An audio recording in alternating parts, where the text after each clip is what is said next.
Cette femme m'attire, je la veux, mais ce n'est pas réciproque. Elle m'a dit qu'il n'y a pas de feeling entre nous et qu'elle préfère rester amie. Que dois-je faire? À l'aide! C'est une question que je reçois régulièrement. Cette question est basée sur la supposition qu'on peut influencer les sentiments que quelqu'un porte à notre égard. Qu'on peut influencer l'attirance qu'une femme éprouve pour un homme. Mais est-ce réellement le cas? Est-ce qu'on peut influencer l'attirance? Mieux encore, est-ce qu'on peut créer de l'attirance chez une femme? Est-ce qu'on peut attirer une femme activement? Est-ce qu'on peut créer de l'attirance pendant l'interaction? Et l'attirance, c'est quoi exactement? Y a-t-il une différence entre attirance, intérêt et désir? Peut-on être intéressé par quelqu'un sans être attiré? Et quelle est la fonction de l'attirance? Pourquoi est-ce qu'une femme ressent de l'attirance pour un homme? Et qu'est-ce qui déclenche l'attirance chez une femme? Quelle qualité, quel comportement, quel signe? Et comment devenir plus attirant aux yeux d'une femme? Et aux yeux des femmes en général? Apprendre à draguer. Est-ce que ça sert à quelque chose? Car pour beaucoup de mecs, ça n'a pas l'air de marcher. Est-ce qu'en apprenant à draguer, tu pourras attirer plus de femmes? C'est ce dont nous allons parler aujourd'hui. La drague directe, pure et dure, pas de censure. Bienvenue dans le Coach Drague Podcast. Roby? Yep, Constantine.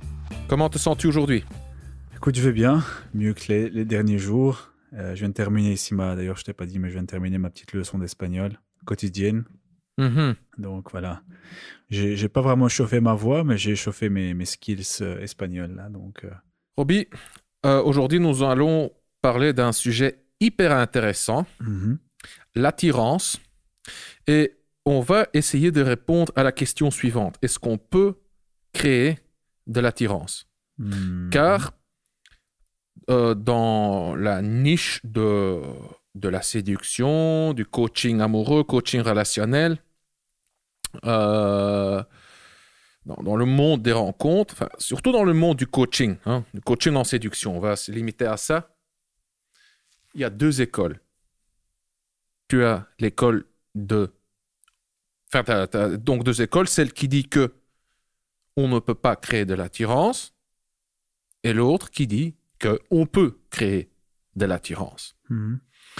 Et dans cet épisode du Coach Drague Podcast, nous allons essayer de donner une réponse définitive à cette question, car, à mon sens... Ambitieux. Qu'est-ce qui est ambitieux? De donner une réponse définitive. On peut, je te le garantis, on va donner une réponse définitive dans ce podcast. Et ouais. Non, c'est vrai, c'est peut-être un peu ambitieux, mais à mon avis, ce qu'on va raconter, ça fait vraiment sens et c'est plus complet et plus nuancé que ce que les deux écoles préconisent. Ouais. Préconisent, voilà, ça sonne mieux. J'ai préparé ici des notes et maintenant que je suis en train de scroller, j'ai quand même beaucoup de contenu. Donc, ce que je te propose, c'est que, enfin, bien entendu, comme d'habitude, on va collaborer. Je ne sais pas si... Enfin, je pense que ce qu'on va faire, moi, je vais donner le contexte plus théorique. Et toi, si tu en as envie, si tu as quelque chose à ajouter, n'hésite pas pour donner pour plus compléter avec des exemples concrets. Donc moi, c'est l'aspect théorique, toi, c'est plus l'aspect pratique. Si tu veux, écoute, car ceci est un peu un test, on va voir. Quand je dis c'est un test, non, je ne sais pas ce que je veux dire exactement. Bref, je ne sais même pas. Bref, je suis en train de m'embrouiller ici. Donc, je te propose que je commence, ça va? Ok, nickel. Ouais, je prendrai des notes aussi, et en fonction de ça, j'ai aussi pris mes propres notes, mais en fonction de ce que tu vas dire, ce que je n'ai pas encore vu et entendu, eh bien, j'adapterai. Ok. Alors, encore une fois, la question centrale de ce podcast. Peut-on créer de l'attirance? Et je vais spécifier cette question. Donc, est-ce que l'on peut attirer quelqu'un activement? Est-ce qu'on peut créer de l'attirance pendant l'interaction. Car imagine, tu rencontres une femme, elle n'est pas attirée, tu fais abracadabra, pif paf pouf, et du coup, elle est attirée. Est-ce possible? Encore une fois, certains coachs aimeraient te faire croire que oui. Maintenant, avant de donner une réponse, il faut quand même... y a d'autres questions implicites auxquelles il faut répondre. La première, qu'est-ce qu'on veut dire par attirance? Voici ce qu'on veut dire par attirance. L'attirance est une émotion qui indique « Ah, ceci est un bon candidat ou une bonne candidate pour me reproduire avec. » Maintenant, quand je dis une émotion, il faut savoir que le mot émotion est un mot composé. Donc, une émotion est constituée de pensées, de sensations physiques et il y a un élément comportemental aussi à l'émotion. Par exemple, on va maintenant déconstruire un peu l'émotion attirance. Encore une fois, l'attirance est composée de pensées, de sensations physiques et de l'élément comportemental. Les pensées. Ouah, quelle bombe!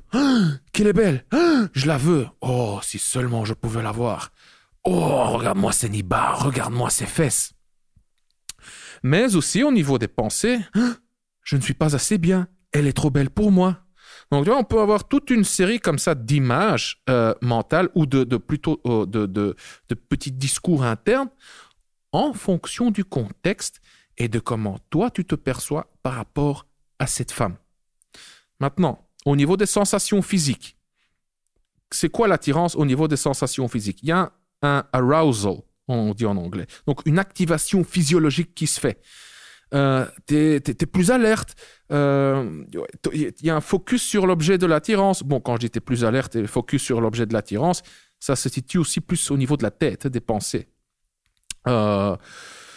Maintenant, au niveau des sensations physiques, tu ressens des papillons dans le ventre, une vague de chaleur au niveau de la poitrine, mais peut-être aussi au niveau du visage. T'as je sais pas moi, Enfin, c'est plutôt une sensation agréable.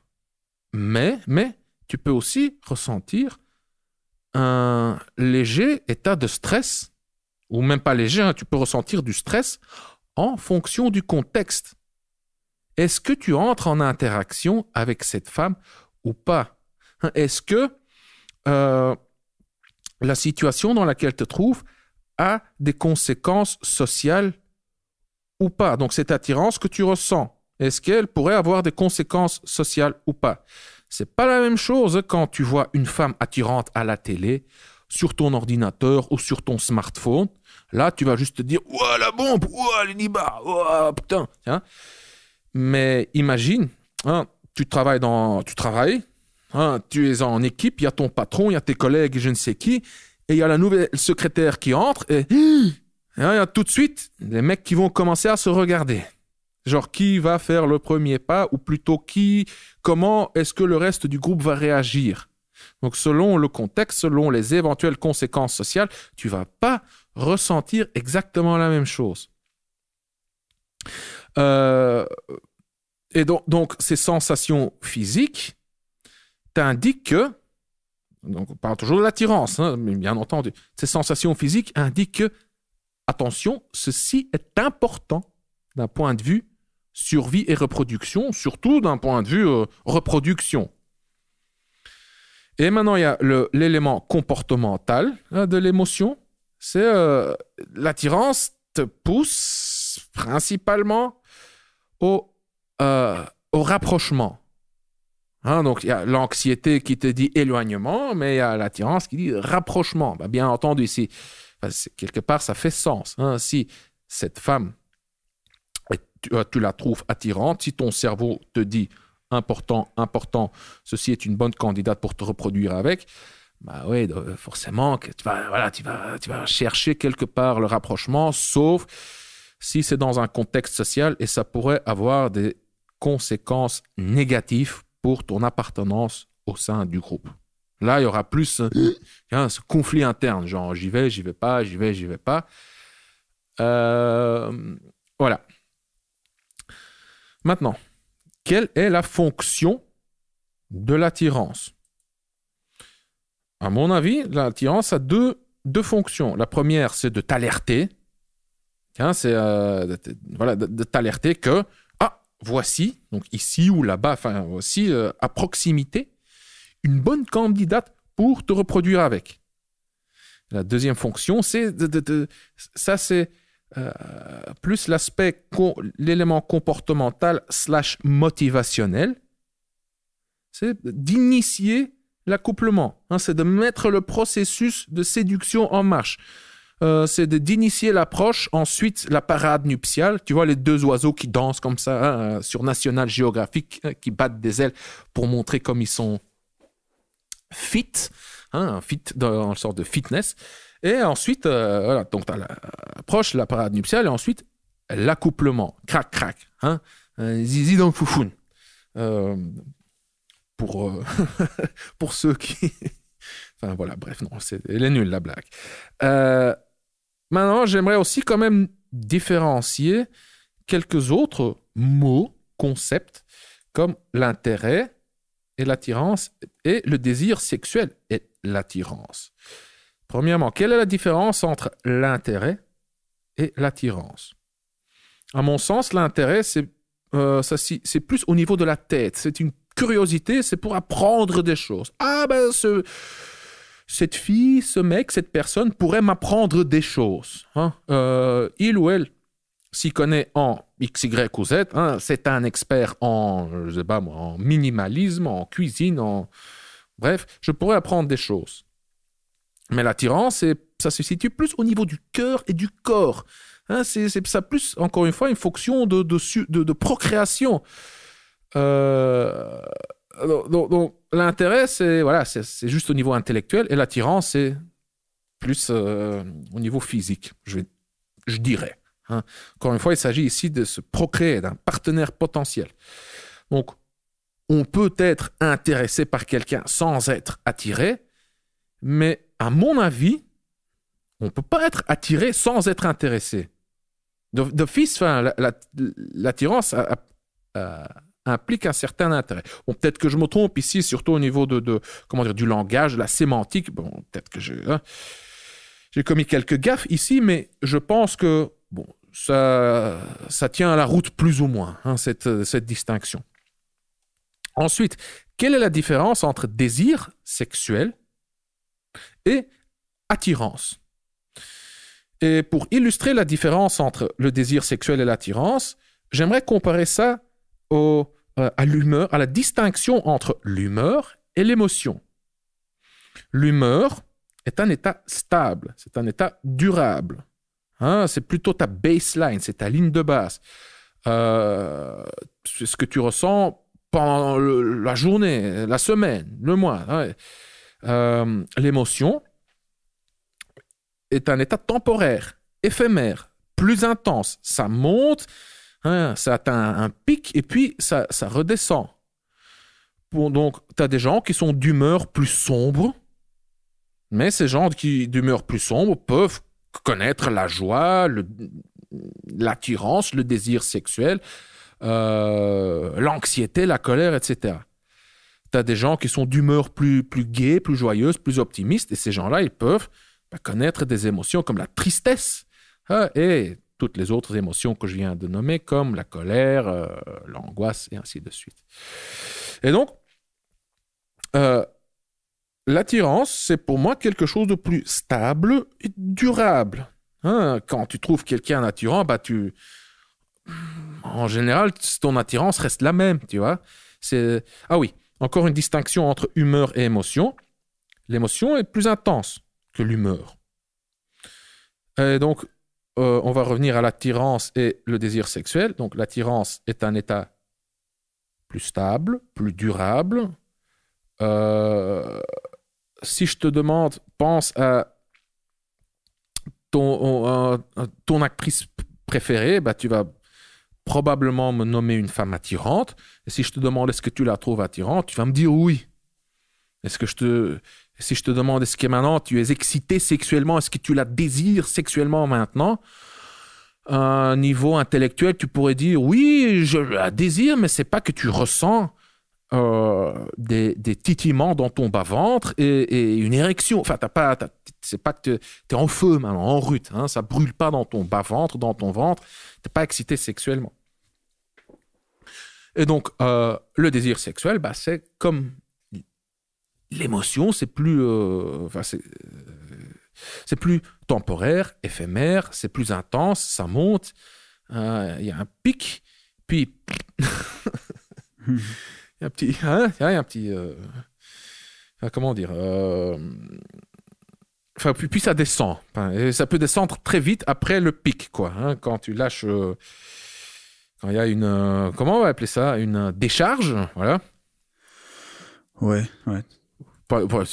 Pas nécessairement, hein, tu dois pas nécessairement avoir un orgasme et jouir pour que ça descende. Hein. Tu peux être excité, ça monte, puis il y a une distraction, je sais pas moi.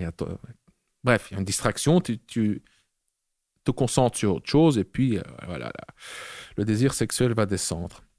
C'est maintenant qu'on peut enfin répondre à la question: peut-on créer de l'attirance?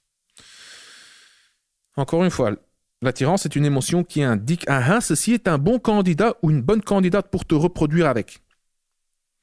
Mais alors, qu'est-ce qui déclenche cette attirance? Qu'est-ce qui fait que ton cerveau t'indique ceci est un bon candidat ou une bonne candidate? Donc, c'est quoi un bon candidat pour te reproduire avec? Qu'est-ce qui fait que ton cerveau se met à clignoter? Qu'est-ce que le candidat ou la candidate doit avoir pour que ton cerveau se met à clignoter? Et là, on va introduire pour la énième fois le concept de... Oui, tu peux le dire, hein, je sais pas. C'est moi qui le... Enfin, tu peux deviner. Oui. C'est la VMA, je pense, un truc comme ça. Oui, exactement. Pas sûr. Hein, pas sûr. Non, tout à fait. C'est la VMA, la valeur sur le marché de l'amour. La VMA, la valeur sur le marché de l'amour, est constituée de ton apparence physique, ton statut, ton intelligence et tes compétences sociales. Par apparence physique, ton apparence physique communique à l'autre la qualité de ta génétique. Hein? Est-ce que tu as un bon système immunitaire? Est-ce que tu as un bon physique pour survivre?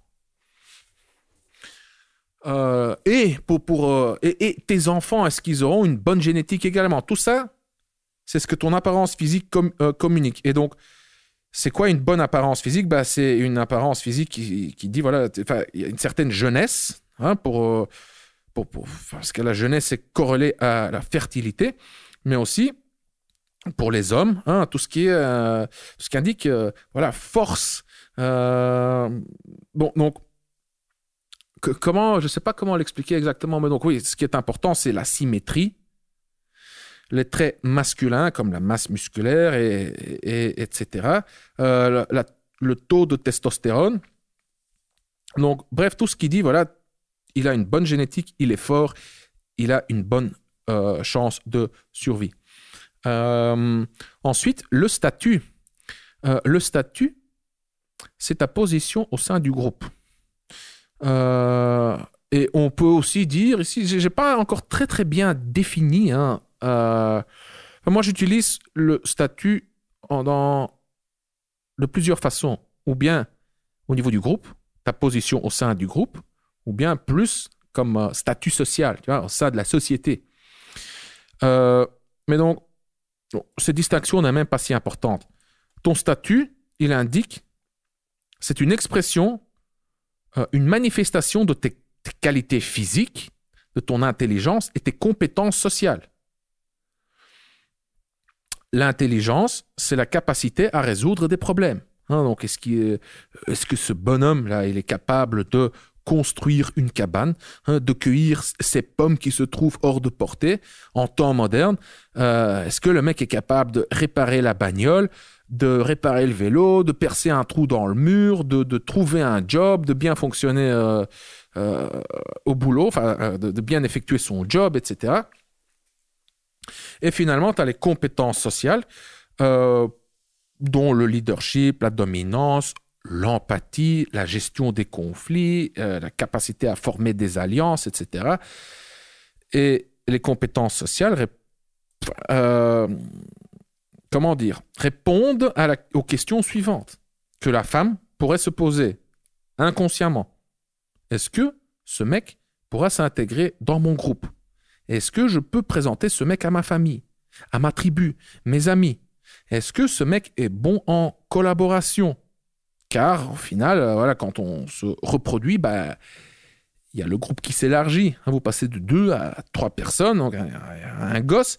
Est-ce que le mec serait un bon père? Est-ce qu'il est en mesure de collaborer pour augmenter les chances de survie de cet enfant? Est-ce que le mec sait gérer ses émotions? Ça fait aussi, à mon sens, partie des compétences sociales.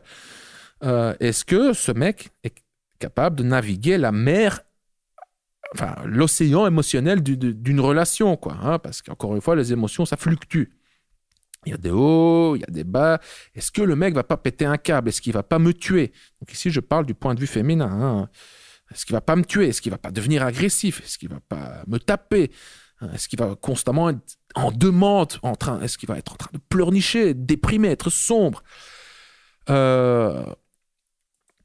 Voilà, donc la VMA d'un homme, il faut que je précise, la VMA d'un homme est encore une fois constituée de son apparence physique, son statut, son intelligence et ses compétences sociales. Ce qui est une bonne chose pour les hommes, car ça nous donne plus de flexibilité pour travailler activement sur notre VMA pour l'augmenter. La VMA d'une femme est constituée principalement de son apparence physique. Est-ce qu'elle est jeune, belle, fertile? C'est tout. Donc, les femmes ont beaucoup moins de marge de manœuvre.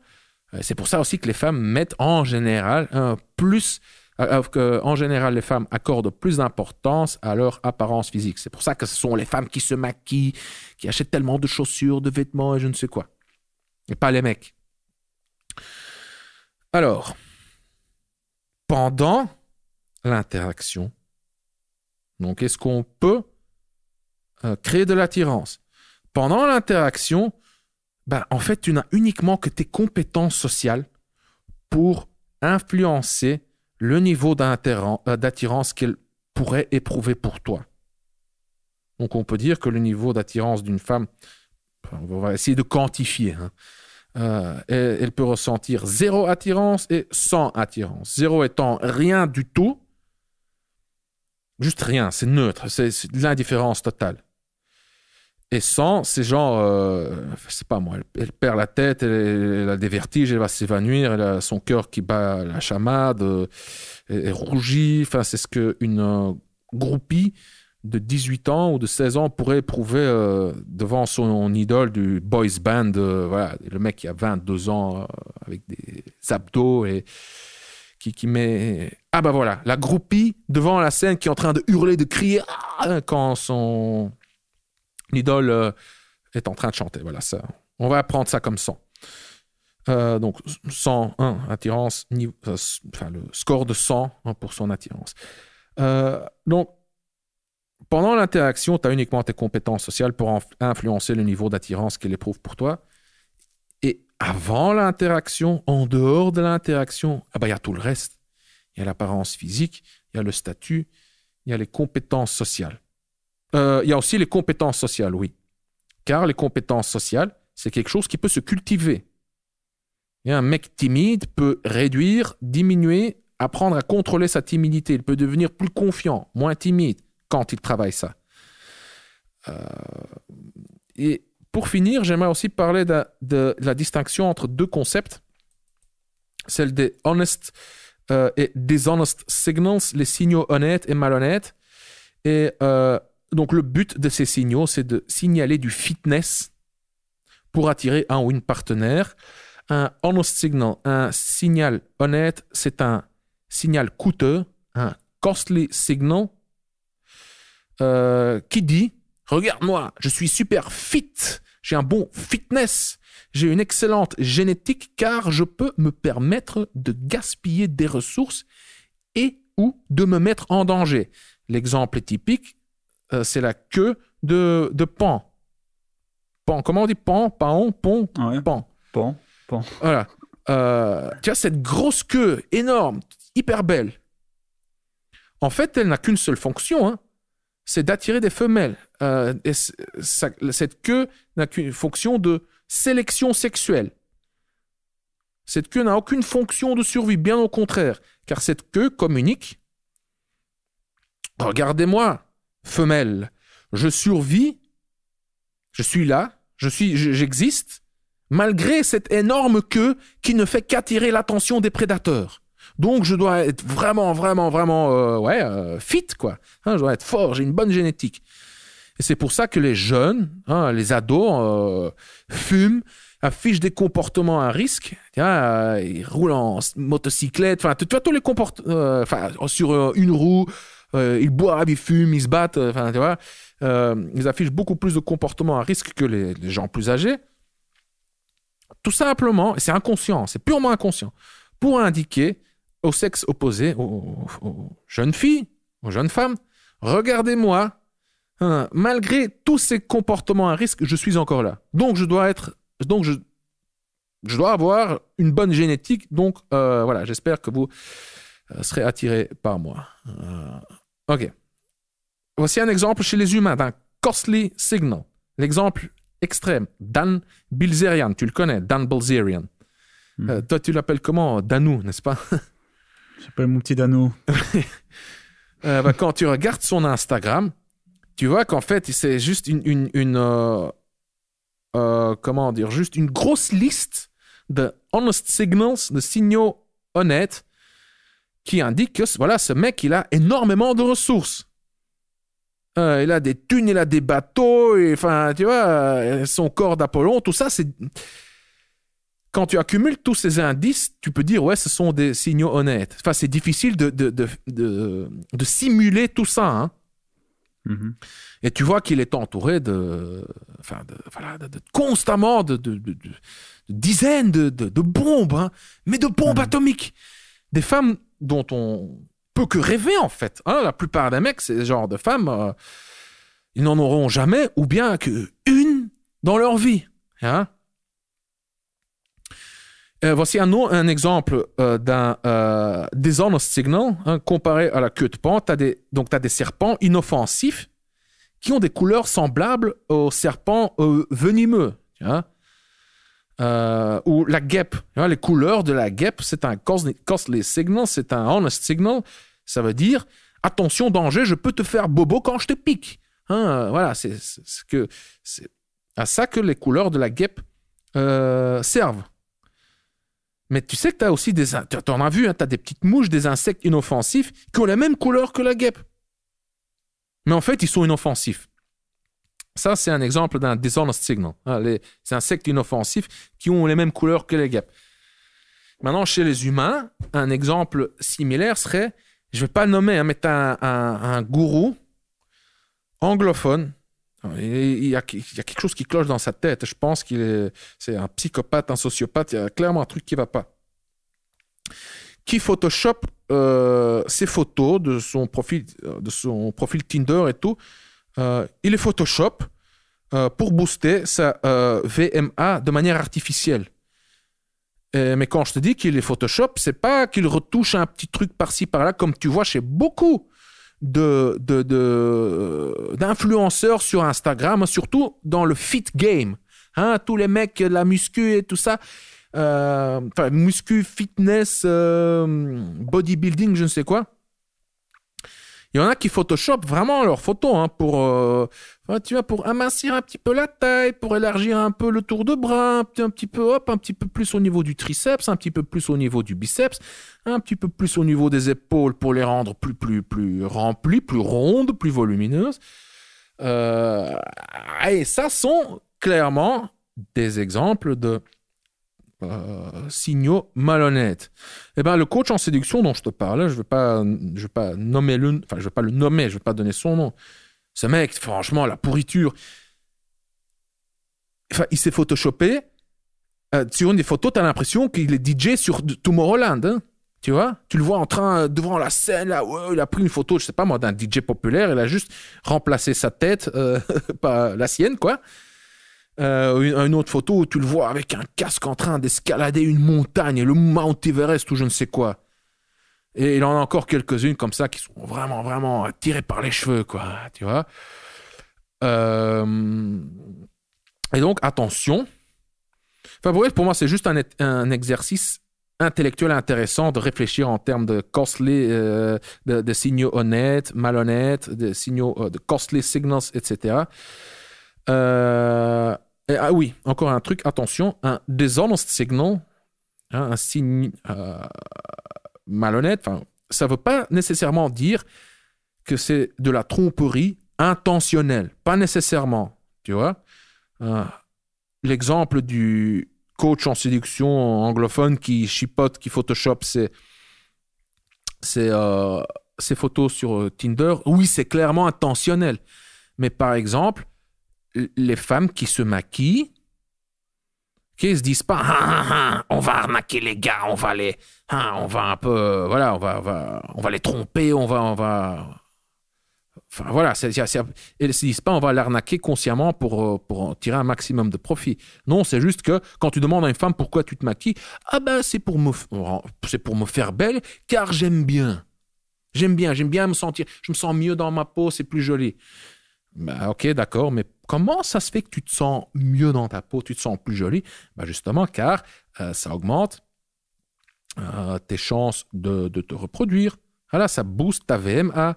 C'est ton inconscient, les parties plus primitives de ton cerveau qui t'indiquent tu es sur la bonne voie, tu es en train d'augmenter ta valeur sur le marché de l'amour, ce qui en conséquent augmente tes chances d'attirer un partenaire potentiel. Voilà. Donc, ici, voici deux exemples. Juste pour l'exercice, pour l'exercice intellectuel. Imagine un mec de 30 ans, médecin, il a la mâchoire carrée, tu vois, la gueule de Brad Pitt. Il fait 1m90, 1m90 en France. Il a un corps athlétique. C'est clair que ce mec a une VMA, une valeur sur le marché de l'amour élevée. Il attirera un pourcentage plus élevé de femmes, et ces femmes auront des VMA plus élevées. Ce sont de plus belles femmes. Imagine Cristiano Ronaldo, quel genre de femme il pourrait attirer, ou plutôt quel genre de femme il attire. Maintenant, allez, cher auditeur, de quelle technique de drague est-ce que ce mec aurait besoin pour séduire une femme? Il n'a pas besoin de grande chose, tu vois. La base lui suffit. Juste, à mon sens, il ne doit même pas apprendre à aborder ce gars. Il doit juste être capable de maintenir une conversation et de guider l'interaction d'un endroit à un autre. S'il sait dire, viens, on va dans ce bar-là, et viens, on va chez moi, ou on va chez toi, et voilà, c'est suffisant. Et ensuite, il doit savoir se rapprocher physiquement de la femme, et il doit savoir initier le contact physique. C'est tout, that's it. Maintenir la conversation, savoir transiter d'un endroit à un autre, initier le contact physique, c'est tout.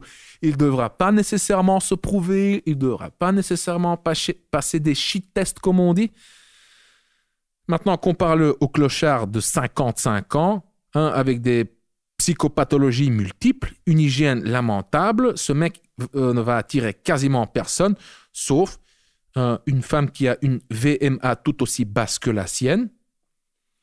Et dis-moi, qu'est-ce que ce clochard pourrait bien dire pour attirer une femme avec une VMA élevée, la bombe de 22 ans? Qu'est-ce qu'il pourrait dire, ce mec? Juste rien. Rien. Donc, les techniques de drague, les phrases de drague, la tchatch, ont une influence dans une certaine range. Comment est-ce qu'on pourrait traduire le mot range en français? Certaines mesures, certaines catégories. Marge. Certaines marges, catégories, ouais. Ouais, une marge, une rangée, enfin voilà. Donc tout ce qui est technique de drague,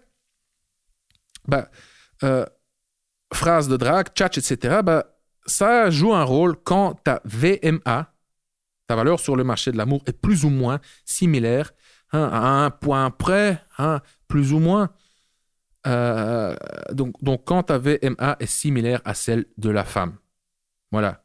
C'est juste pour indiquer que voilà, tu n'es pas un psychopathe, pour lui montrer que tu es capable de mener une conversation normale, de lui montrer que qu'en interaction avec toi, jolie demoiselle, tu éprouveras de bonnes émotions. Voilà, tout ce qui est donc compétences sociales, technique de drague, phrase de drague, tchatch, mais aussi l'intelligence émotionnelle, dont l'empathie, etc. Ça va t'aider à marquer un petit point par-ci par-là et à te démarquer des autres prétendants qui ont une VMA similaire à la tienne. Voilà. Donc, pour conclure, peut-on créer de l'attirance? Oui, on peut créer de l'attirance, mais 80 à 90% se fait en dehors de l'interaction. Quand je dis 80 à 90%, c'est juste comme ça, au hasard, que c'est au pif que je dis ça. C'est juste pour dire que la grande majorité se fait en dehors de l'interaction. Avant l'interaction, déjà dans le vent, je veux dire, ta génétique, ton apparence physique, t'es né avec une certaine taille, une certaine morphologie. Tu peux pas changer grand-chose à ça. Quand je dis pas grand-chose, oui, tu peux changer quelque chose. Mais si tu mesures 1m60, voilà, tu mesures 1m60. Mais sinon, ta masse musculaire, ton hygiène, tout ça, ça peut se travailler. Et donc, le restant des 10 à 20%, encore une fois, façon de parler, 10 ou 20%, ça peut être influencé pendant l'interaction. Alors maintenant, la question suivante se pose. Mais alors, ça sert à quoi d'apprendre à draguer? La drague, ça sert à quoi? À aborder. Aborder. Et à concrétiser cette attirance. À passer de blabla, crac-crac. La drague, ça va t'apprendre à naviguer à travers les phases de la séduction. Donc, tu vas pouvoir passer... à passer de blabla, crac-crac. Donc, quand tu es en interaction avec une femme qui a une VMA similaire à la tienne, ou idéalement un peu plus élevée que la tienne, la drague peut... Donc, la drague, ça fait partie de la catégorie compétences sociales. Quand on parle de la VMA, encore une fois, tu as l'apparence physique, le statut, l'intelligence et les compétences sociales. Et la drague fait partie des compétences sociales. Apprendre la drague pourra t'aider à faire en sorte que la femme, que ton interlocutrice qui a une VMA similaire ou idéalement un peu plus élevée que la tienne, qu'elle se dise, qu'elle passe de « ouais, peut-être, ouais, voyons qui est ce mec, ouais, moi je suis curieuse, bon, je sais pas trop », qu'elle passe de ça à « oh oui, je le veux, oh oui, auditeur, cher auditeur du Coach Drag Podcast, prends-moi, baise-moi ici sur place ». Ça sert à ça, d'apprendre la drague.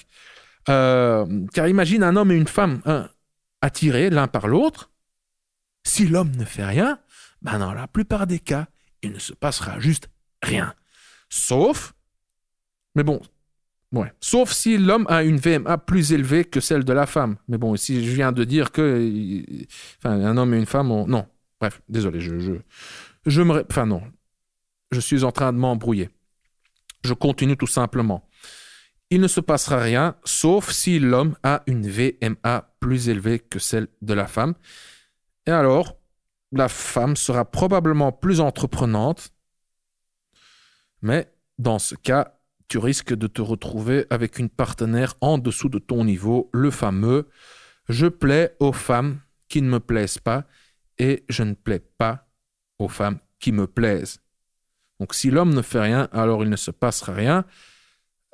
Il y a bien entendu des exceptions, avec les femmes entreprenantes, mais ça, voilà, encore une fois, c'est une exception. Voilà. Ouais, c'est rarement les meilleurs, soyons très clairs.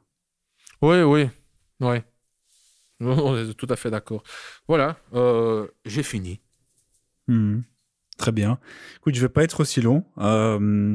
J'ai relevé quelques trucs intéressants, plus que quelques trucs d'ailleurs. Et je voulais rajouter un peu les notes que j'avais prises, qui, comme tu l'as mentionné, peut-être plus pratique, pragmatique, mais voilà. Donc, c'est marrant parce qu'on n'a pas discuté ensemble, on n'a pas brainstormé ensemble du podcast. Et j'avais mis dans mes notes qu'il fallait commencer par... la première question qui m'est venue à l'esprit, c'était... Enfin, deux questions plutôt.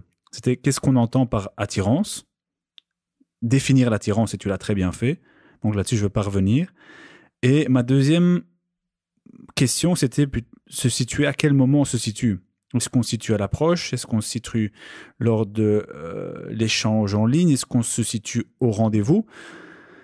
Parce que tu as parlé d'intérêt, d'attirance, et c'est vrai que c'est de la sémantique, c'est un peu compliqué. Même moi, j'aurais du mal un peu à bien expliquer ça. Mais ce qui est vrai, bon, tu me diras un peu dans quelle catégorie peut-être on se situe, c'est que ça peut aussi fluctuer. Tu peux faire une approche en rue en quelques minutes et laisser un souvenir impérissable. Et finalement, quand elle commence à discuter avec toi en ligne, eh bien, ce que tu as pu... Et là, peut-être que c'est l'intérêt alors.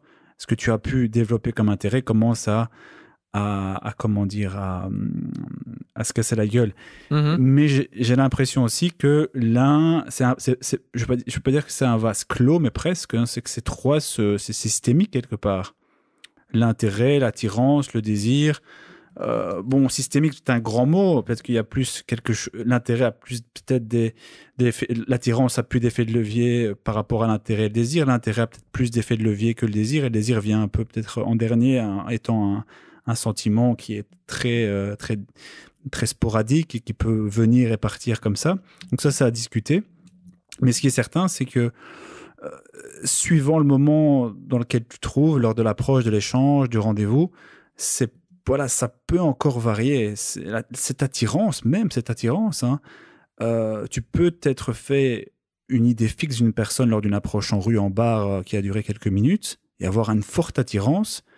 Et finalement, quand tu commences à discuter avec cette personne, ou quand tu te retrouves de nouveau en rendez-vous, ça, j'ai beaucoup entendu de la part des filles qui ont dit « Ah, ce mec, lors de la soirée, il était en super énergie, il avait un truc qui se passait, il avait une forte attirance. » Et puis, ils se sont retrouvés en rendez-vous et toute cette attirance s'est cassée la gueule parce que finalement, je ne vais pas dire que c'était un coup de chance, mais le mec était dans un bon jour. Et finalement, on peut voir ça peut-être avec les signaux malhonnêtes.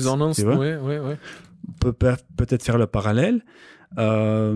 Mais c'est vrai qu'il faut garder ça en tête. C'est pas figé. Ça peut fluctuer au gré de tes rendez-vous avec elle ou des environnements dans lesquels tu te retrouves avec elle. On peut dire que l'apparence physique, c'est assez stable. Ouais. Et tu peux marquer des points par-ci, par-là avec la chirurgie esthétique, qui est un dishonest signal, clairement, avec la muscu, en faisant de la muscu qui est un honest signal, car ça demande énormément d'efforts et voilà, tu es juste limité par ta génétique, donc tu peux pas, il n'y a pas de chipotage là-dedans. Hein. Donc l'apparence physique, c'est stable dans le temps. Le statut, c'est aussi relativement stable. Ça ne change pas du jour au lendemain, comme ça, ton statut. Sauf si tu gagnes le loto, tu fais une promotion, ou si, je sais pas moi, tu es artiste et en peu de temps, je sais pas moi, tu passes dans le top 10 des hits du moment. Enfin, mais en général, c'est assez stable. L'intelligence, oui, c'est plus que stable. Ça fluctue pas. Hein. C'est de ce que j'en sais, c'est héréditaire. Il n'y a pas beaucoup de variations dedans. Tu es né avec un certain QI, tu as une petite marge d'erreur. Ou non, pardon. Progression. De progression. Ouais, même pas. Mais c'est minime. Hein. Donc, tu peux... Disons, tu nais avec un certain QI, et avec le temps, elle peut descendre. Dans les mauvaises circonstances, tu vois, tu es né dans... Je sais pas moi, tu vis dans la pauvreté, dans la pénurie, tu n'as pas assez de stimulation. Ton cerveau ne va pas se développer à son potentiel, quoi. Mais maintenant, c'est pas en surstimulant un cerveau qui va du coup devenir plus intelligent. Ça, non. Donc en fait, l'intelligence, ça peut principalement descendre, ou bien tu peux, comment dire, développer ton maximum, mais tu as un seuil. Okay? Ce seuil, tu ne peux pas le développer. C'est un peu comme la masse musculaire. Tu as un seuil naturel. Par contre, les compétences sociales, c'est ce qui est de plus dynamique. Hein? Il y a un cas, ça me fait penser à un pote qui, en soirée, après 2-3 verres, oh mon vieux, quand il est désinhibé, il a déjà un QI vraiment élevé. Mais donc, quand il commence à raconter, il a un humour, une tchatche, tu te dis, putain, quel artiste. Tu vois, ça compense même son physique moyen. Il est tellement charismatique. Et je peux comprendre qu'en soirée, il attire des gonzesses. Mais une fois que ça commence à devenir un peu sérieux, tu vois, il voit la fille, ils sont en rendez-vous, il y a peut-être, tu sens le potentiel du truc à long terme. Là, il se décompose. Il commence à perdre sa confiance en lui. Il commence à devenir needy. Il y a son cerveau qui commence à clignoter. Attention, attention, accroche-toi, sinon elle pourrait disparaître à jamais. Et il se transforme entièrement en mec, mou, needy, légèrement sombre, déprimé, mais même sombre, déprimé un peu. Tu vois, un peu. Ouais, c'est ça que. Oui. Et ça fait fuir les filles. Ouais, donc on peut résumer en disant, voilà, les compétences effectivement sociales sont celles, et la drague en fait partie, qui ont un impact sur lequel tu as un impact direct. Tu me diras, tu as aussi un impact sur ton physique, comment tu évolues, etc. Mais ça prend la plupart du temps, du temps justement.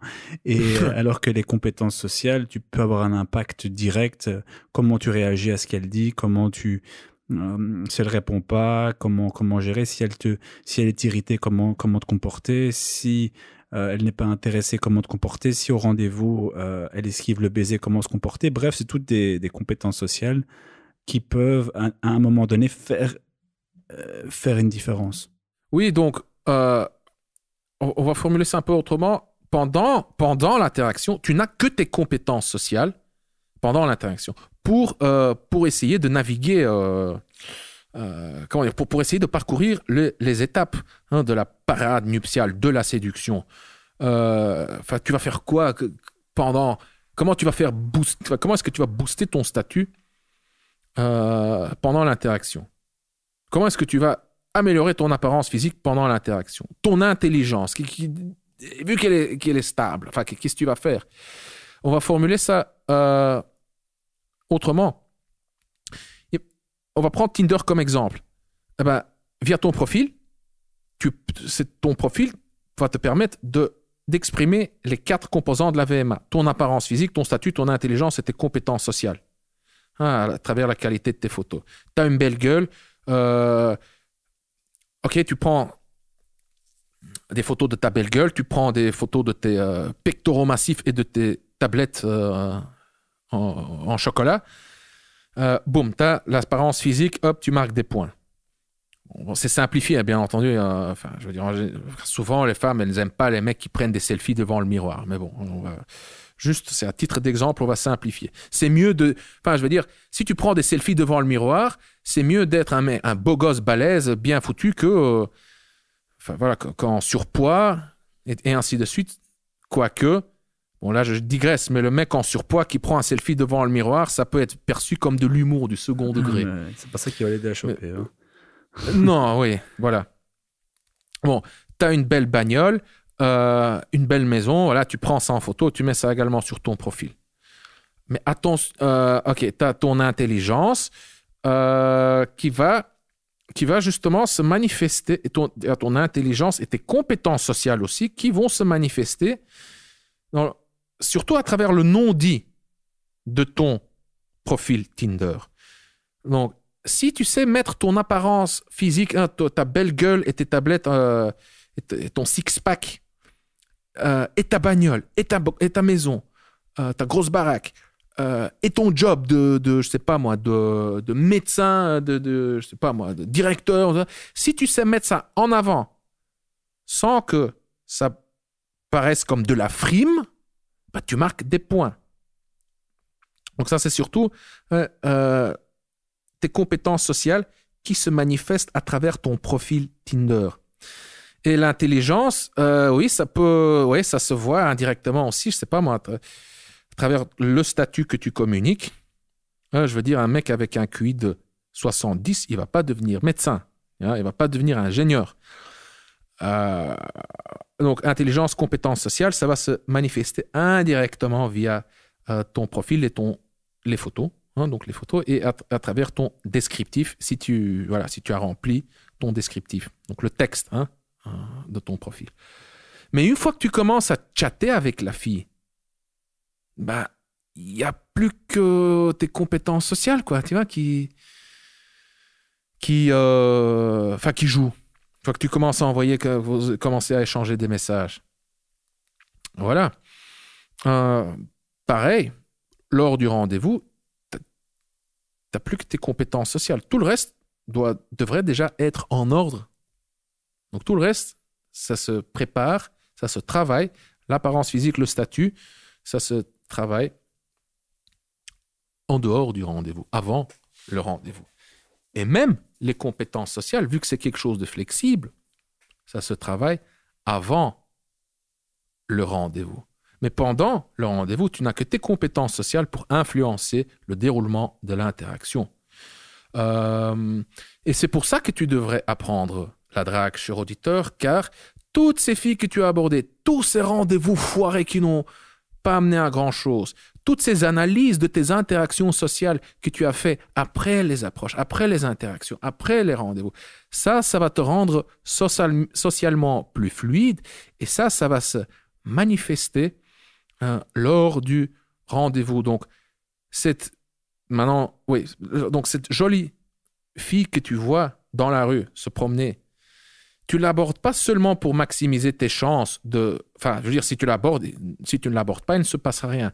Mais tu l'abordes aussi pour être moins anxieux, plus confiant et plus compétent la prochaine fois que tu vois une fille attirante se promener dans la rue. Voilà.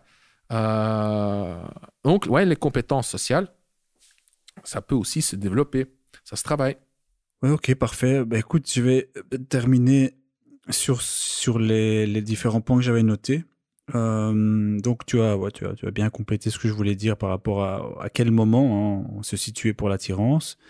Moi, ce que j'ai noté pour répondre à la question, est-ce qu'on peut créer de l'attirance?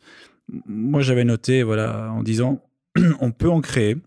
Donc à tout le moins, on peut... Voici ce que j'ai écrit. J'ai dit on peut en créer ou à tout le moins, on peut ne pas contribuer à la détruire.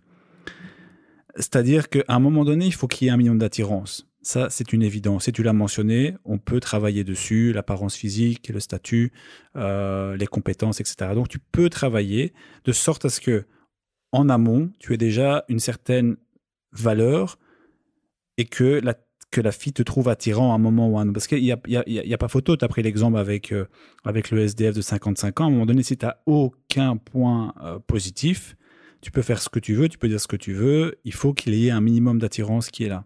Ça, c'est obligatoire. Par contre, effectivement, même s'il y a de l'attirance, ce qui arrive parfois, et même très souvent avec les mecs, c'est même s'il y a une attirance de la part de la fille, c'est que par de multiples comportements, c'est qu'ils vont arriver à la descendre, à la détruire. Un truc que j'en discuterai un peu...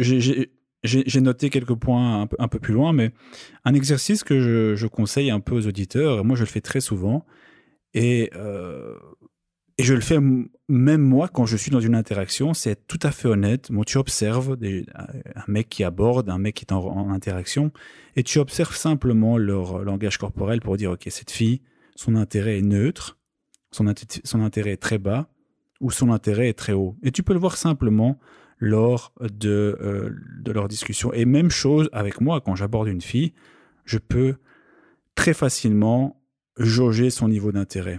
Je suis très objectif et très honnête à ce niveau-là. D'ailleurs, souvent, je le dis honnêtement aux filles, j'écoute très sincèrement, je sens que le niveau d'intérêt n'est pas très haut, c'est pas très grave. Et bon, parfois, ça permet de relancer, parfois, bon, bref, mais c'est bien de s'entraîner à observer. Parce que le nombre de mecs qui abordent et qui n'arrivent pas à se rendre compte qu'il n'y a rien qui se passe, ouais, que c'est affolant. C'est cause perdue, c'est affolant. Quand tu observes les interactions, c'est vraiment que c'est deux vases qui ne communiquent pas ensemble, quoi. Alors que bon, ça doit être un échange d'informations aussi au niveau de l'intérêt, quoi. Autre chose que j'ai noté et qu'il ne faut pas confondre selon moi, c'est... mais là, on peut encore faire le parallèle avec ce que tu as dit sur l'intérêt, c'est il ne faut pas confondre l'attirance et le divertissement. Moi, je répète souvent ceci, c'est que je dis souvent que si les gens m'avaient vu draguer il y a 12, 13, 14 ans quand j'ai commencé, mais disons les 10, 12 ans, s'il m'avait vu dans la rue, il m'a dit « Ah, Robbie, il fait des signes, il crie, il y a plein de choses, la fille rigole, machin. » Mais c'était du divertissement. C'était de la clownerie. Ouais, je connais très très bien. Ça a longtemps été un de mes problèmes. Oui, et tu peux divertir la fille. Hein, elle est là 15-20 minutes dans un bar ou même en rue. Bon, voilà, ça les fait rigoler 10 minutes, un quart d'heure. Tu prends un email, un numéro de téléphone. Mais tu n'as pas créé d'attirance. Tout ce que tu as créé, c'est aller divertir 15 minutes. Et je dis souvent que si tu me voyais aujourd'hui par rapport à il y a 10-12 ans, c'est beaucoup moins impressionnant au point de vue extérieur. Mais bon, la vérité, c'est que c'est beaucoup plus efficace. Et il y a vraiment l'attirance qui est en jeu et non plus un genre de clown qui cherche à divertir les filles. Donc ça, c'est aussi un point que je voulais mentionner. Quelque chose aussi que je voulais mentionner, c'était que parfois, quand on analyse... c'est pour ça que je dis souvent que écouter les filles parler de séduction ou alors écouter certains mecs qui ont du succès depuis toujours en matière de séduction parce qu'ils sont avantagés, ça n'a pas beaucoup de sens. Parce que la plupart du temps, ils vont attribuer la réussite à des facteurs qui n'ont pas été si déterminants. C'est-à-dire qu'ils vont dire « Ah oui, j'ai fait ça, tu devrais faire ça, etc. » sans savoir exactement ce qui a favorisé l'attirance. Réellement contribuer. Oui, ça peut être tout simplement leur physique, le statut, etc. Mais ça, ils vont pas l'avouer, soit qu'ils sont conscients, ou ils en sont inconscients, mais bon, bref, c'est quand même un sacré manque je trouve, hein, de jugeote. Mais souvent, on attribue la réussite à des comportements ou à des facteurs plutôt qui n'ont pas été si déterminants finalement. Donc, c'était aussi un point que je voulais mentionner. Et pour terminer, avant que tu rajoutes certaines choses, c'était plus pratiquement, hein, donc, comme tu as déjà mentionné une grosse partie, c'est comme je disais que au lieu, on peut l'attirer, enfin on peut augmenter l'attirance, on peut l'attirer oui aussi, on peut augmenter l'attirance, mais surtout ce qui va être aussi intéressant de mentionner, c'est que beaucoup de comportements vont contribuer à baisser cette attirance. Donc, on part du principe qu'elle est là. Parce que si à un moment donné, vous discutez qu'il y a une forme d'attirance, c'est que l'attirance est là. Quelle qu'elle soit. Ça peut être physique, ça peut être au niveau de l'odeur, ça peut être au niveau du son de ta voix, ça peut être tes cheveux, ça peut être pas mal de choses. Bref, il y a une attirance qui est là. Et parfois, même très souvent, on va, par des comportements divers, diminuer cette attirance. Et moi, j'ai listé, hein, pas beaucoup, hein, j'ai listé 8 ou 9 ici tirés dans mes notes, de comportements, de facteurs qui, je pense, jouent un rôle dans la fluctuation de l'attirance.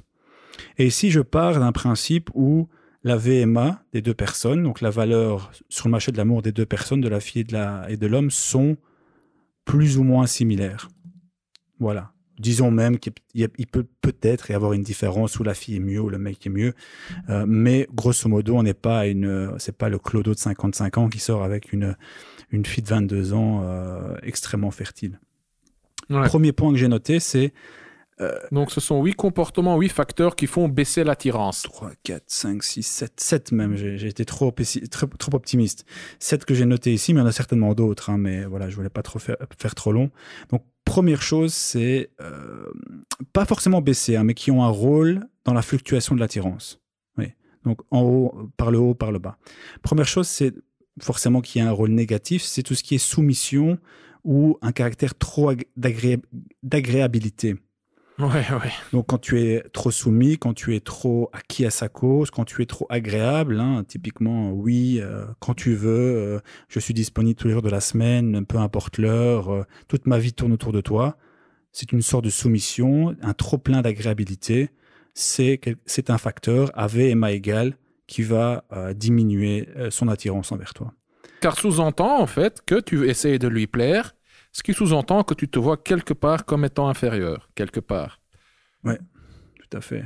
Et c'est vrai que c'est quelque chose de très, très fréquent. Hein. Tu vois une fille, même nous, hein, même être humain, une fille qui s'intéresse, une fille mignonne, qui s'intéresse trop facilement et trop rapidement à toi, trop agréable, trop soumise. T'as un petit côté, il y a un truc qui cloche. Il doit lui manquer une jambe ou il y a un truc qui cloche.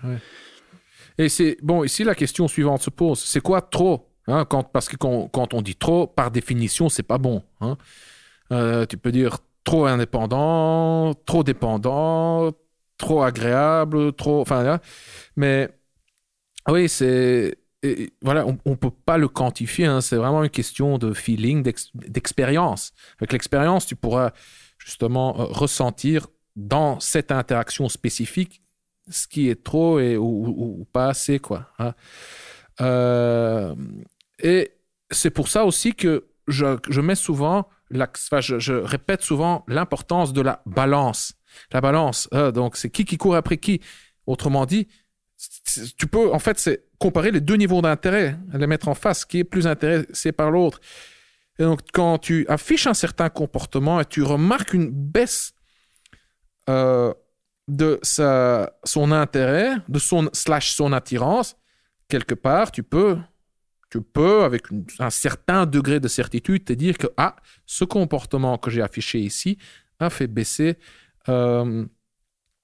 son attirance. Donc, trop d'agréabilité, oui, c'est quand tu vois un moment, tu te dis, il y a un changement dans son attitude, elle est moins intéressée, qu'est-ce que je viens d'afficher comme comportement ici, qu'est-ce que ça sous-entend? Et là, tu auras ta réponse, tu auras la réponse à la question, ça veut dire quoi, trop de ceci ou cela? Il faut voir ça dans le contexte et dans comment dire, dans la chaîne de action, réaction, action, réaction, réaction, réaction, réaction. Ouais, exact.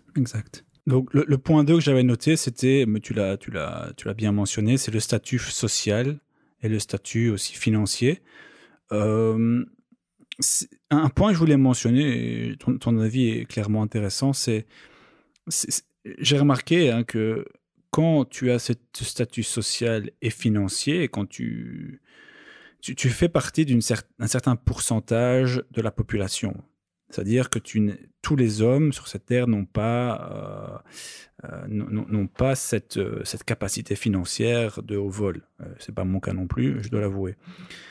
Mais c'est vrai que quand tu as tu parlais de Dan Bilzerian, qui lui en plus cumule, hein, il n'a pas uniquement ce statut social et financier, il a vraiment aussi un bon physique, il s'entraîne bien, etc. Eh bien, tu fais clairement partie d'une minorité. Il y a quelque chose de très rare. Donc ça augmente clairement l'attirance, quelque chose qui est rare et quelque chose de précieux. Si en plus tu cumules avec d'autres avantages, comme étant jeune, fit, avec des bonnes compétences sociales, tu fais clairement partie des 1-2% du top mondial en matière masculine, point à la ligne, quoi. Tu parlais de Cristiano Ronaldo, c'est aussi un bon exemple. Oui. Mais à d'autres niveaux d'ailleurs, il faut pas oublier que Ronaldo, à la base, j'invite les auditeurs à aller checker des photos de lui quand il avait 18-19 ans. Ça faisait penser à un petit Portugais des favelas qui n'existe pas au Portugal, ou alors, enfin bref, tu me comprends, Ouais. avec une chevelure absolument ignoble. Bon, il faisait penser à un mec lambda et un peu maigrichon, il n'était pas aussi musclé qu'aujourd'hui, il n'avait pas cette stature qu'il a aujourd'hui, donc il ne faut pas oublier d'où il vient, ce mec. Et ce mec a travaillé comme un malade, musculairement, physiquement. Après, bien sûr, il y a eu tout ce côté médiatique, mais il ne faut pas oublier d'où il vient, hein. Donc, c'est aujourd'hui maintenant considéré comme étant, voilà, peut-être un Dan Bilzerian, même encore mieux. Mais il ne faut pas oublier d'où il vient. Donc, c'est un bon exemple à tous les niveaux d'où il vient, mais aussi comment aujourd'hui, et c'est comme tu l'as dit, lui, il n'a pas besoin de faire grand-chose, hein. Tout ce qu'il a à faire, c'est de ne pas foirer. Même si un mec comme ça foirait, je pense que ça marchera encore, hein. Non, moi, la seule chose qu'il doit faire, lui, c'est vraiment de protéger sa vie privée. En fait, je pense que maintenant, il doit faire plus d'efforts pour, pour les repousser, pour les garder à distance, tu vois. Je suis certain il a des gens qui gèrent son Instagram parce que sa boîte de réception explose. Ah ouais, non, tout à fait, hein. Ouais. Si je me trompe pas, peut-être que je me trompe, hein, mais il a même, je pense que ses enfants, non, je sais pas, mais j'ai lu un truc il se protège même. Il essaie même de protéger son patrimoine en cas de divorce, tu vois. Déjà, c'est de manière préventive qu'il a mis les trucs en place pour éviter qu'il se retrouve dans un divorce où il perd la moitié de son patrimoine et je ne sais quoi. Tu sais comment ça marche chez les stars. Hein. Ils divorcent, la femme, elle réclame, je sais pas, des dizaines, de centaines de millions d'euros enfin, je sais pas moi, de compensation. Enfin, c'est un truc de ouf. Bref, mais je suis pas sûr donc. Je sais pas. Enfin, je suis pas à 100% sûr et je me rappelle plus des détails exacts. Ouais. Non, je sais pas non plus, mais voilà. Disons que voilà, pour résumer, le statut social et financier va clairement fluctuer sur ton sur l'attirance que tu sur l'attirance et une des raisons c'est la rareté de cette ressource aussi. L'aspect physique, tu l'as mentionné, on l'a mentionné en long et en large, pas besoin de revenir là-dessus, c'est clairement important et tu peux influer là-dessus, pas indéfiniment, mais tu peux influer, donc que ce soit au niveau du sport, au niveau de la garde-robe, au niveau des cheveux, de la barbe, bref, tu peux influer. Et voilà, on a vu des transformations qui parlent d'elles-mêmes, donc voilà, ça c'est quand même un point très important. Les compétences sociales, mais tu l'as mentionné également, rien à rajouter là-dessus. Moi j'ai mis les compétences verbales aussi. Bon, je pense qu'elles font partie de la même catégorie. La répartie, l'intelligence, le sens critique, analytique. Aussi avoir une sorte de respect aussi pour l'autre. Hein. L'intelligence, hein, tu l'as mentionné. Donc, bon, moi j'ai mis ça dans les compétences verbales, mais on peut tout mettre sous la catégorie compétences sociales. Même chose aussi pour savoir s'y prendre, pour augmenter l'intimité, faire avancer les choses. On peut les mettre aussi dans les compétences sociales. Et le dernier point que j'avais noté, c'était avoir quelque chose dans ta vie, avoir un objectif de vie, avoir quelque chose qui force le respect aussi. Oui, avoir une mission, avoir des objectifs. Une mission, quelque chose qui est beaucoup plus grand qu'elle, parce qu'elle, finalement, si ta vie se résume à avoir cette fille en particulier et finalement ta vie est terminée, c'est ce que tu penses d'ailleurs, c'est ce que tu crois penser, ça c'est clairement pas attirant. Ça doit être une petite bouée qui vient qui vient s'ajouter sur ce bateau, mais c'est pas quelque chose qui doit être le sens de ta vie. Et effectivement, avoir un objectif, une mission de vie, quelque chose de plus grand qu'elle, c'est quelque chose qui est aussi clairement attirant, et en plus ça te prend du temps, donc ça te rend beaucoup moins libre, beaucoup moins agréable aussi, beaucoup moins soumis, puisque c'est pas elle ton objectif final, premier. Donc je trouve qu'avoir un objectif de vie, une mission dans la vie, c'est quelque chose qui aussi contribue à cette attirance. Et en parlant de ça,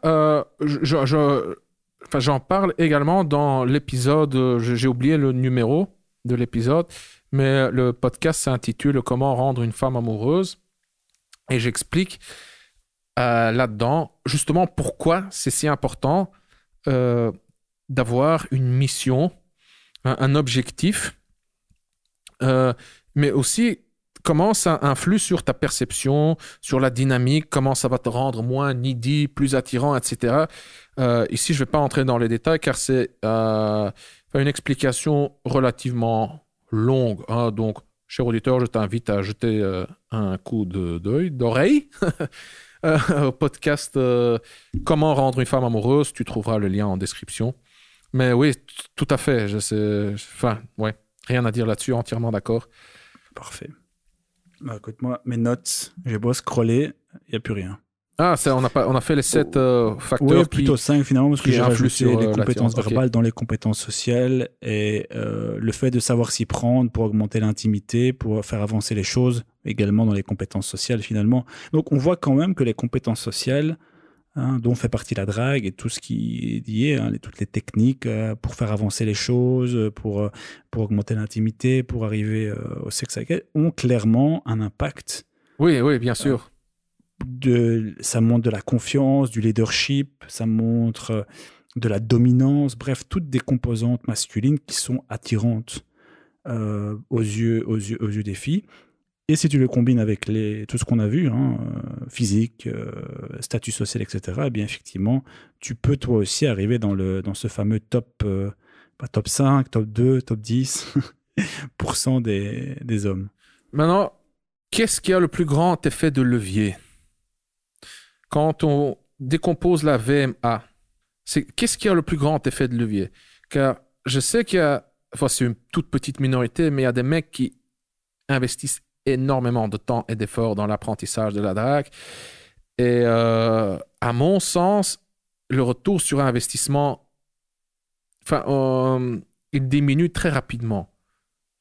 Donc, il y a des mecs, des dragueurs qui pourraient tirer plus de profit en se concentrant sur d'autres, sur les autres piliers de la VMA et pas et plus comment dire, il devrait et pas uniquement sur la. Ouais, tu vois que comme il commence vraiment à se concentrer sur les détails, comment j'aurais dû dire ceci, j'aurais dû faire cela. Voici maintenant comment j'organise mes rendez-vous, sachant déjà que ils sont hyper doués, hein. Mais là, c'est vraiment une question de dizaines de points derrière comment dire. On parle plus de pourcentage d'amélioration, mais de dizaines de points, tu vois, des promilles, quoi. Donc, moi, je pense que quand tu te concentres sur l'essentiel de la drague, bah, c'est bon, quoi. T'as déjà 80% du boulot et tout le reste n'en vaut plus la peine, à mon sens. C'est facile, sauf si tu le fais, je sais pas moi, parce que tu aimes juste bien, pour le côté artistique. C'est un peu comme la muscu, hein, je veux dire. À ce qu'il paraît, avec la première série de l'exercice, tu as déjà eu 66%, enfin 2/3 du stimulus pour déclencher l'hypertrophie. Donc là, la masse musculaire, la création de masse musculaire supplémentaire. Donc, un set, tu vois, une série. La première série, tu l'as fait, hop, de manière bien intense, c'est déjà 66% du boulot. Deuxième série, le retour sur investissement est déjà immédiatement visible. Je crois que la deuxième série, je ne sais plus, hein, mais en faisant 2 séries, 3 séries, tu as genre 80 ou 90% de la croissance du muscle qui a été stimulé. Donc faire une 4e, 5e, 6e série, et le retour sur investissement est encore plus petit. Et donc, moi, je pense que je suis certain que ça s'applique également à la drague. C'est mieux Tout à fait. Quand je regarde ce que ces dernières années a eu pour moi personnellement le plus grand impact, le plus grand effet de levier, mais un truc de ouf, j'aurais jamais cru que ça allait être aussi flagrant, c'est mon physique, hein. Tu sais, ça fait maintenant 8 ans que je fais de la muscu de manière disciplinée et j'ai vraiment bâti un beau corps athlétique. Et il y a ça, et mes boucles. Je me suis laissé pousser les cheveux, j'ai des boucles jusqu'aux épaules. Ouais, c'est un truc de ouf. L'impact énorme que ça a sur l'attirance. Donc là, j'attire un pourcentage plus élevé de femmes qui, à mon sens, sont quand même en moyenne plus jolies que celles que j'attirais avant et sont plus complaisantes. Ça se déroule de manière plus fluide, il y a moins de shit test. Je me fais aborder plus souvent. Enfin, c'est pas difficile, hein, pour moi, c'était pas difficile car avant, je me faisais pas aborder du tout. Donc, quand tu passes de 0 en 10 ans à une femme qui t'aborde une fois par mois, c'est déjà une énorme progression, enfin un énorme progrès. Des petits trucs comme ça, donc ouais. Et ensuite, ce que je voulais dire aussi, c'est l'importance du désir sexuel, de savoir déclencher du désir sexuel chez l'autre, de l'excitation sexuelle. Pour conclure, ce qui a également fait exploser mes résultats, c'est la maîtrise de la tension sexuelle lors du rendez-vous. Car sinon, tu passes un rendez-vous sympa, merci, c'était sympa, et puis, plus rien, ça s'évapore. Ah, t'es un mec bien, mais, cher auditeur, tu connais la réplique classique, hein? Mais il n'y a pas eu le feeling. Il n'y a pas eu le feeling. Ouais. Si tu sais comment faire mouiller, lui procurer des titillements dans la chatte. Bah, et si tu sais combiner avec ça comment passer d'un endroit à un autre, ça va doubler, tripler, enfin, je sais pas, ma façon de parler, à tes résultats.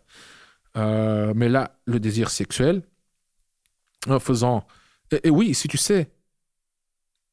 Donc, on a parlé au début de ce podcast du désir sexuel et de l'attirance et la distinction entre ces deux. Mais si tu sais comment l'exciter sexuellement, comment déclencher du désir sexuel en elle, ça va faire monter son attirance pour toi. Ça va faire monter son intérêt pour toi. Maîtriser, avoir cette intelligence émotionnelle, donc avoir ça enrichir le pilier compétence sociale de la VMA, avec la maîtrise du désir sexuel, ça va aussi exploser tes résultats. Voilà. Je pense qu'on a assez dit et j'ai encore constamment des idées qui me viennent en tête, mais bon. Le plus important a été dit. Oui, il a été dit. Hein. Donc en conclusion, est-ce qu'on peut créer de l'attirance? Mais oui, qu'on peut créer de l'attirance. La majorité de l'attirance se crée en dehors de l'interaction, juste en travaillant sur toi, quoi. Enfin, mais tout le monde le fait, mais de manière inconsciente. C'est pour ça qu'on va à l'école, à l'université. C'est pour ça qu'on grimpe tous l'échelle sociale. C'est pour ça que quand on a un job, on essaye de, je sais pas moi, de promouvoir pour grimper l'échelle sociale. Car plus on se situe en haut de la chaîne alimentaire, plus on devient attirant pour les femmes. Voilà, et c'est quand même, ça me semble, plus utile, plus efficace de connaître ce mécanisme, ce fonctionnement, pour pouvoir intervenir de manière plus efficace, pour pouvoir l'utiliser en notre faveur, tout simplement. Donc voilà, 80%, façon de parler, du travail se fait en dehors de l'interaction, et pendant l'interaction, ce sont surtout tes compétences sociales qui vont te servir pour naviguer, pour parcourir les étapes de la parade nuptiale. Voilà. C'est beau. Poétique. Oh, bof, pas trop. Bon, mais merci quand même. On va terminer par une petite minute promo. On va parler du script, la Bible de la drague directe, structurée. Car et sur j'arrive plus à parler. Sur YouTube, dans les commentaires, ça fait vraiment plaisir de lire de temps en temps, comme ça, des mecs qui laissent des petits témoignages. Ouah, le script, ça a explosé mes résultats. Je sais plus comment elle formule, mais j'ai adoré. Maintenant j'arrive à conclure, j'obtiens des rendez-vous. Bref. C'était moi, Roy006, c'était moi Qui quoi? Ah. Non, je rigole. Qui a mis ce commentaire, mais je rigolais. Ah, donc tu veux dire que tu as un peu chipoté, trafiqué, en fait, t'as commis, c'est de la fraude, ça. Tu as falsifié, tu as publié un faux témoignage. C'est un signal malhonnête. Exactement, un dishonest signal. Mais en parlant de ça, je peux te garantir que dans le monde du développement personnel, sur le web, tu connais beaucoup de marketeurs, moi aussi, beaucoup utilisent des témoignages. Okay? Mais ce que tu viens de dire là, Roby, c'est un truc courant, ça se fait. Il y a des mecs, je te le garantis. Oui, je suis dans la niche de séduction, je le vois, je sens que je sais comment et pourquoi. Ils utilisent de faux témoignages. Ouais, c'est... Ouais. Non, moi, je te rassure. Malheureusement, je vais jamais sur YouTube, en tout cas pas écouter les podcasts, puisqu'on je les connais déjà. Donc, j'ai pas fait ça. Pas encore. Donc, ce que je voulais dire, c'est que le script, c'est, à mon sens, la formation, une des meilleures, en tout cas, peut-être la meilleure. Mais bon, je suis biaisé, on travaille ensemble, t'es mon pote, donc voilà, qu'est-ce que je vais dire? Ton produit, c'est de la merde. Quoique, entre nous, j'ose te le dire, quand c'est pas bon, c'est pas bon. On a eu déjà des clashs avec ça. Consti, qu'est-ce que t'en penses? Roby, désolé mec, je veux pas te vexer, mais c'est de la merde. Et ici, c'est pas le cas, parce qu'on a... c'est ton contenu, tu l'as créé, ça vient de toi, mais on a bossé ensemble dessus pour le peaufiner, pour le finaliser, voilà. Bref, donc le script, c'est la Bible de la drague directe structurée. Cher auditeur, si tu veux donc exploser, si tu veux vraiment augmenter ta VMA en travaillant sur tes compétences sociales, eh ben, c'est le script. Jette un coup d'œil au script. Quand je dis la Bible de la drague directe structurée, je veux dire quoi exactement? Grâce au script, tu apprendras quoi dire, comment le dire, de l'approche à la conclusion. Donc, tu découvriras dans le script des phrases de drague, des techniques de drague, des petits scripts, donc un ensemble de phrases, des trucs à dire, quoi. Pour aborder une femme, pour développer la conversation, pour justement augmenter son intérêt, / son attirance, pour fixer le rendez-vous, pour prendre son numéro, ou dans le sens inverse, pour prendre son numéro et ensuite fixer le rendez-vous, pour prolonger l'interaction via message, SMS, WhatsApp, Messenger, à distance, quoi, pour transformer l'échange à distance via WhatsApp et compagnie, pour transformer ça en rendez-vous. Lors du rendez-vous. Donc, il y a aussi un module sur le rendez-vous. Donc, tu apprendras quoi dire, comment le dire, quoi faire, comment le faire pour passer du bonjour au rendez-vous jusqu'à la chambre à coucher. Donc, voilà, tu apprendras, grâce au script, à parcourir toutes les étapes de la séduction jusqu'à l'intimité. Crac, quoi. Le script est constitué de 7 modules. Tu as un module, donc le mindset, qui... Souvent, on parle de mindset, pas que nous, mais en général, quand il s'agit d'apprendre n'importe quelle compétence, il y a l'aspect mindset dont on parle, et c'est celui qui est le moins attirant, comme ça. Ouais, le mindset, c'est un truc abstrait, un peu vague, flou, légèrement ésotérique, qui n'a pas comme ça d'avantages, de bénéfices immédiats tangibles. C'est genre, ouais, le mindset, quoi, je vais m'imaginer des trucs. Mais c'est quand même un des modules les plus importants, car tu vas apprendre dans le module sur le mindset comment régler, modifier tes émotions. Imagine, tu te promènes dans la rue ou quoi, et t'es pas bien dans ta peau, tu chies dans ton froc. Tu vas pas aborder dans cet état-là. Donc, tu vas apprendre à comment gérer ta propre angoisse, comment te motiver. Tu vas apprendre, voilà, des trucs pour être top, quoi, pour être performant, pour être focus, pour être chaud patate. Tu as un module ensuite sur la drague de rue. Bon, en ce moment, en temps de confinement, c'est un peu moins pertinent, mais même là-dedans, quoi. Pendant le confinement, non, quoi. Déconfinement maintenant. Maintenant, on déconfine, mais ça dépend de où, quand, comment. Bon, ici en Belgique, on déconfine. En France, au moment de l'enregistrement, est-ce qu'on est en train de déconfiner? On est le 11 mai, on enregistre. Je pense qu'il déconfine le 18, mais c'est sûr. Prochaine. Et puis, moi, je suis convaincu qu'il y aura une deuxième vague. Et cette deuxième vague, est-ce qu'elle sera... est-ce qu'on va de nouveau resserrer un peu les mesures? Est-ce qu'il y aura un deuxième confinement? On ne sait pas. Moi, je pense que oui, je pense. J'espère que non. Mais même le module sur la drague de rue contient juste de bons éléments, quoi. Mais surtout en période de déconfinement, oui, attends. Ouais, ouais. C'est le moment aussi, un moment de...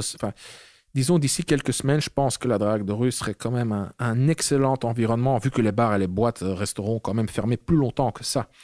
Et après le confinement, donc pendant le déconfinement, je pense que toutes ces frustrations accumulées, ce manque d'affection et de contact physique accumulé, il devrait être évacué d'une certaine façon. Donc, si tu sais t'adapter aux nouvelles conditions, tu vas vraiment... tu vas prospérer. Voilà. Bref, donc tu as un module sur la drague de rue, un module sur les bars et les boîtes qui sera juste pas pertinent maintenant et je pense le mois ou même les mois à venir. Donc, celui-là, on peut le mettre de côté, ce module. Mais heureusement, il y en a encore d'autres, des modules. Le module sur le SMS game, text game, tout ce qui est SMS, WhatsApp, Messenger, Le principe sont les mêmes pour toutes les applications de messagerie. Hein. Et dans ce module-là, tu apprendras comment passer du blabla sur WhatsApp et compagnie au rendez-vous. Comment obtenir un rendez-vous. Ensuite, il y a le fameux module du rendez-vous. Ça reste quand même mon préféré. Hein. Je vais être honnête. J'aime bien aussi. Hein. Ouais, il est complet, il est bon. Et là, mon vieux, là, on voit à quel point t'es un mec rusé, ingénieux. Hein. C'est vraiment... Ouais, c'est comme si tu mettais Kasparov face à un débutant. Kasparov, il a tellement d'expérience, même de manière intuitive, il sait, je sais pas moi, calculer, je sais pas combien de coups à l'avance, en avance, comment on dit? À l'avance. Voilà, 3, 4, 5, 6, 7, peut-être même plus de coups à l'avance. Mais le débutant, il voit juste voilà, l'échiquier devant lui et c'est un peu au pif. Ben, avec ses connaissances, cher auditeur, du module sur le rendez-vous. D'ailleurs, aussi sur celui de la drague en rue, c'est pareil. Hein. Il y a aussi, tout est, je veux dire, quand tu dis un truc, c'est pas juste au hasard. Tu prépares le terrain pour la suite. Et c'est fait de manière tellement ingénieuse, mais élégante aussi, que voilà, c'est juste de l'art, quoi. C'est de l'art, c'est magnifique. Et en plus, c'est hyper efficace. Ça marche tout simplement. Donc, dans le module sur le rendez-vous, cher auditeur, tu apprendras comment passer de blabla, de bonjour, à la chambre à coucher. Et encore un truc important, on en a parlé, je ne sais plus, dans un des épisodes précédents du podcast. Dans ce module, tu vas apprendre c'est fluide. Toutes ces petites transitions du début du rendez-vous jusqu'à la chambre à coucher sont fluides. Il n'y aura pas de moment de tout ou de rien. Tu vois, comment tu appelais ça déjà? Un moment de... Qui tout double? Non, c'était quoi déjà? Ouais, c'est ça. Tu te demandes, putain, je l'embrasse ou pas, elle est intéressée ou pas, j'ai trop envie de l'embrasser, j'ose pas. Tu commences à transpirer, à flipper. Allez, je le fais. Tu te lances dans le vide. La fille retourne, te donne sa joue.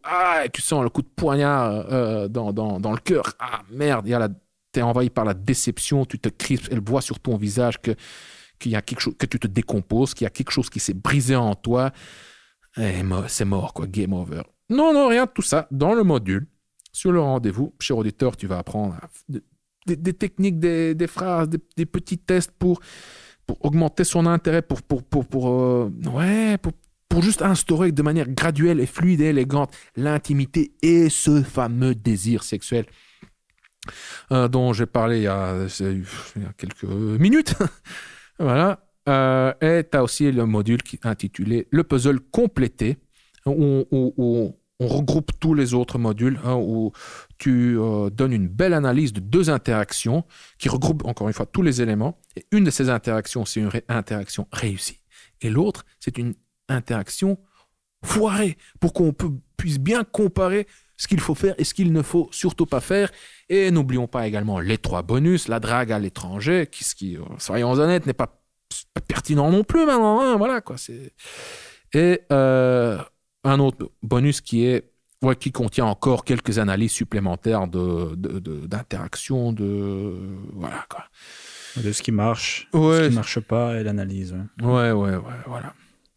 Et cher auditeur, tu peux trouver le lien vers le script en dessous de ce podcast, en description, sur YouTube dans la description, ou bien dans l'application que tu utilises pour écouter ce podcast. J'ai fini. Yes, c'était la petite minute promo.